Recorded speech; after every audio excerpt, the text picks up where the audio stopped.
Welcome to Functional Philosophy, the show in which I, Charles II, explain and apply Ayn Rand's philosophy, objectivism. If you'd like to ask me a question on objectivism or its application, just go to charles2.com/contact. And my last name is spelled T as in tango, E as in echo, and W as in whiskey.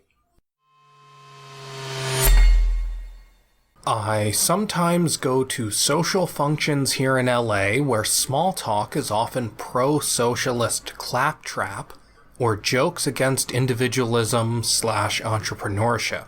While 90% of the people at these events are irrelevant to my life, I still hope to come across a potential business contact or meet a new friend, and so I continue to go to these functions and host functions myself.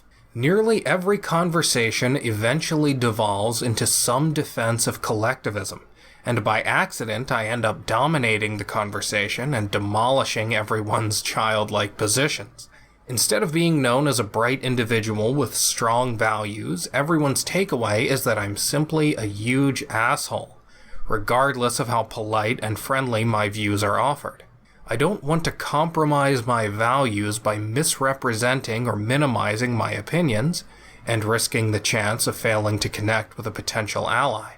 It's hard to soften my views because the foundation for my opinions are in diametric opposition to the values of these people. A lot of these contacts are gatekeepers in my industry, and being known as an asshole or being impossible to work with, quote unquote, is hurting my business. I'm becoming reclusive as a result because outing myself further is now a business risk. Is this problem simply the cost of being enlightened in an age of darkness, or is there a solution other than wearing a scarlet letter? Well, here's the thing. We live in a world that is hostile to people who understand the truth. Not hostile in the way that is metaphysically unavoidable.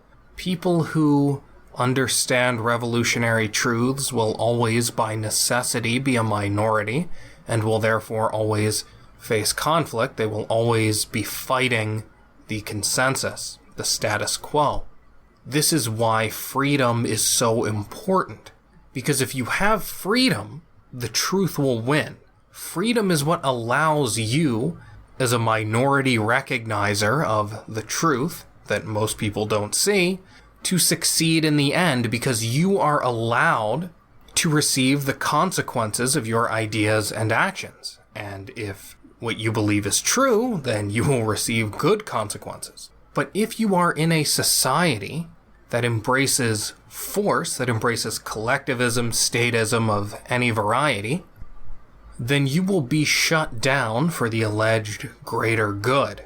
If you are a true innovator, hostility is unavoidable. The question is, does that hostility take the form of people ignoring you or of people forcibly shutting you down? People ignoring you doesn't matter. People shutting you down matters. So, if we lived in a free society, I would say, tell the truth on principle because you know in principle that the truth will win. Reality is allowed to operate. People with the best ideas will tend to win and they will gravitate toward each other, and it is much better to speak the truth and attract potential allies, as you pointed out, than it is to worry about alienating people who are wrong and who are alleged gatekeepers, because they wouldn't be gatekeepers under freedom because their ideas are wrong. However, that's not the world we live in, unfortunately. We live in a world where your opposition is not just what is metaphysically necessary and can be overcome, but that is man-made and cannot be overcome. People are not simply ignoring you, they are preventing you from working with people who recognize your value. We live in a world of massive government control in many ways that are direct and many more that are indirect. All of the opportunities you would have to cooperate with people who are on your side don't exist today. And it's not just because people disagree with you. It's because they forcibly prevent you from working with those people through regulations and taxes. So, The question is, when you face the hostility of force, what should you do? Well, you are justified in lying through your teeth to get whatever practical needs you have. We still live in reality. Morality is still important as long as you are going to seek values of some kind, but the context has changed. In a free society, you would be bound by respect for other people's rights, because respecting other people's rights is in your self-interest for multiple reasons. But when you live in a society that has already put you by force at war with other people, that particular restriction is out. For instance, I would not rob a bank, but I would not rob a bank because of the practical consequences involved, the likely practical consequences. Not because I respect anybody's rights to the money in that bank anymore. When you have massive government intrusion, they're printing money like crazy, they're redistributing wealth, that is all out the window. You are no longer bound by respect for other people's rights in today's society, in my view. If you can rob a bank and get away with it, do it. However, you probably can't. And morality is not about how you relate to other people, fundamentally. Morality is a selfish thing that is about how you live your life, and it would apply on a desert island. So what I say here is, if you can lie to people just to get your job that you need to get, as you say these people are gatekeepers, do it. Unless that diminishes your ability to do your job. Now take me, for instance. I do work outside of the philosophical work I do here in order to sustain myself, but I treat it as a total charade. I don't even think of it in my mind as productive work. To me, I am going through the motions the government has mandated for me to get my government paper so I can get the values I need to survive. I do not give a damn about what I do outside of the philosophical work here. I will slack off, I will cut corners, I will do whatever benefits me to any degree if I think I can get away with it. Because I am under duress. We are all under duress. We have been forced into a state of war with each other. So you do whatever you can get away with, is my view. So long as you actually have something you care about and are working toward. So I would never compromise the work I'm doing here. I would never give you a false answer here in order to get more viewers or Patreon subscribers. Why? Because this is the end in itself. If I go work some other job to survive, whatever, I'm just doing that as a means to an end. Here, this is what I actually care about. What would I compromise here for? I'm going to compromise my work here to get more patrons, to make more money, so that I can what? Buy things with that money? There's nothing I could buy with that money that would be more valuable to me than doing the work that I love my way. This is the thing I ultimately care about. Some religious businessman once offered Ayn Rand a ton of money, $1 million or something, if she would stop criticizing religion. And she obviously declined and said, what use would that money be to me if I gave up what I believed in? And that's exactly right. So don't confuse these two things. There is such a thing as acting in self-defense without giving up everything. So my advice to you is lie to get jobs if that kind of deceit is in self-defense and won't corrupt your ability to do your job your way. I don't know what your specific field is. Maybe it has something to do with acting or movies. You say you're in LA. But if it's just a practical means to an end, do it. You don't owe anybody else a goddamned thing. However, that does not absolve you or exempt you from the laws of cause and effect.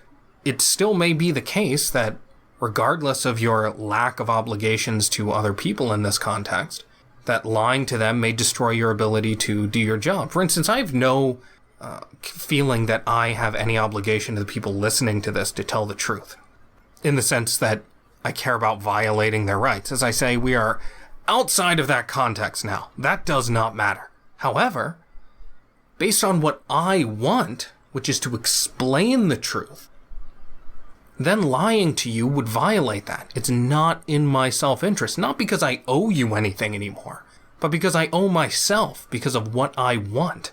So, lie if it's practical, but not if it destroys your ability to do the work you actually care about. Because at that point, what the hell are you lying for? If somebody puts a gun to your head and he says, renounce your principles, or I'm going to kill you, do it. Who cares? You're under duress. It doesn't mean anything. And as soon as he goes away, it's a temporary threat. As soon as he goes away, you can just go back to doing what you really believe in.